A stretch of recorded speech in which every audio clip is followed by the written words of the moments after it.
Now, on the last Sunday of Epiphany, I suggested that we might give something up for Lent, not just as individuals, as is often the practice of many people, but as a congregation. I wonder if you've had a little bit of a think about that. The church and the chancel are prepared in simplicity, and that might be a sign for us, perhaps an uncomfortable sign, compared to what we used to. A sign of this changing Christian season, this part of the Christian year. And maybe our preparation for thinking about the sacrifice of Jesus, the Son of God, in his incarnation, in his death, his resurrection, his ascension, and especially as we remember these things at the end of Lent during Holy Week and the beginning of Easter. What might we sacrifice to God during Lent?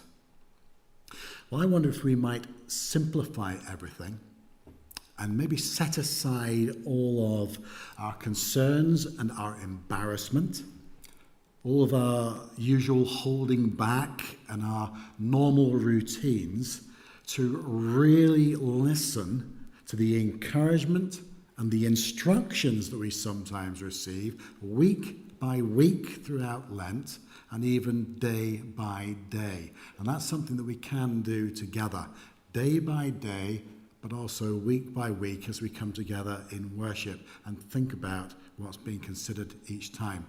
Today, we're concentrating on Lent.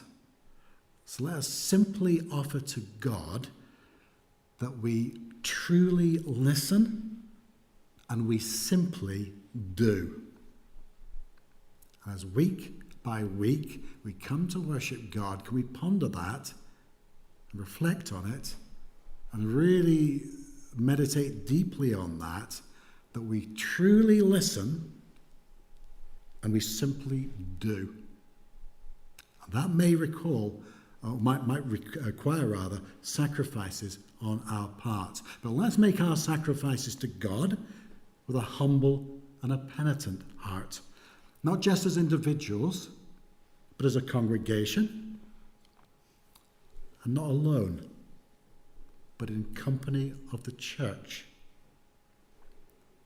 The first of those things, day by day, that I'm going to invite you to do is this.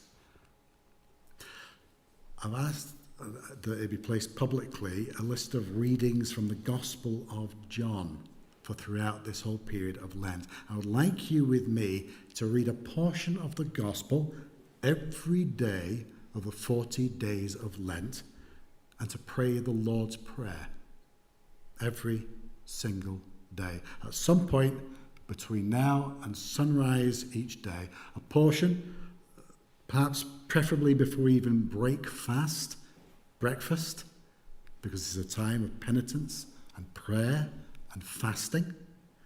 We already managed to kill 8 hours of the fast by sleeping through it, if we managed to get that much of a sleep. But maybe for our breakfast even. And it's not onerous.